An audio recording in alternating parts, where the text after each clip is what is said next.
మీన రాశి వారికి ఈ నెల హెచ్చు తగ్గులతో నిండి ఉంటుంది. కాబట్టి నెల ప్రారంభంలో మీ గురించి జాగ్రత్త వహించండి. స్థానికుల ప్రవర్తనలో తీవ్రమైన మార్పులు ఉండవచ్చు కాబట్టి మీ ప్రసంగం మరియు ప్రవర్తనపై అత్యంత శ్రద్ధ అవసరం.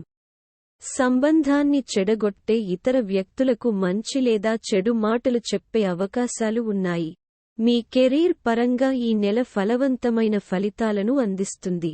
పని చేసే నిపుణులు వారి మంచి పనికి మంచి ప్రతిఫలాన్ని పొందుతారు.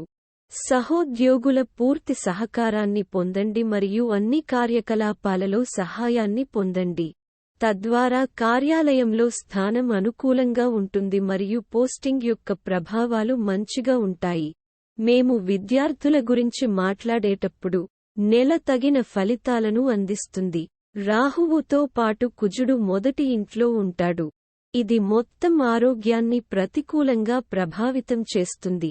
అలా కాకుండా కుటుంబ వాతావరణంపై అంగారకుడి ప్రభావం ఉంటుంది మరియు ఇది కొంతమంది స్థానికుల అధ్యయనాలను ప్రభావితం చేస్తుంది. కుటుంబ జీవితానికి వస్తే స్థానికులకు మాసం మితంగా ఉంటుంది. సూర్యుడు 2వ ఇంటిలో మరియు శుక్రగ్రహంతో పాటు నెల మొదటి భాగంలో ఉచ్ఛస్థితిలో ఉంటాడు. స్థానికుల ఆర్థిక పరిస్థితిని పరిశీలిస్తే నెలసరి సవాలుగా ఉంటుంది. మొత్తం పెరుగుదల స్థాయిలను పెంచడానికి మంచి ప్రయత్నం చేయండి. శని 12వ ఇంట్లో ఉన్నాడు మరియు ఇది నిరంతర ఖర్చుల పెరుగుదలకు దారి తీస్తుంది మరియు 2వ ఇంటిపై శని దృష్టి విదేశీ వనరుల ద్వారా ఆదాయాన్ని నిర్ధారిస్తుంది. ఇది డబ్బును ఆదా చేస్తుంది మరియు ఆశించిన విజయాన్ని పొందుతుంది.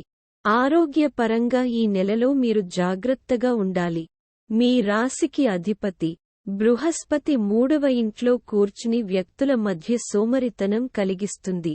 మీరు సోమరితనాన్ని అదుపులో ఉంచుకోకుంటే జీవితంలో విజయాన్ని కోల్పోవచ్చు మరియు వివిధ శారీరక ఇబ్బందులకు గురయ్యే అవకాశాలు కూడా ఉన్నాయి. పరిహారం: మంచి నాణ్యతగల పసుపు పుష్పరాగాన్ని ఉంచండి మరియు దానిని బంగారు ఉంగరంపై ఉత్తమ మార్గంలో చెక్కండి. శుక్ల పక్షం గురువారం నాడు దీనిని చూపుడు వేలుకు ధరించండి.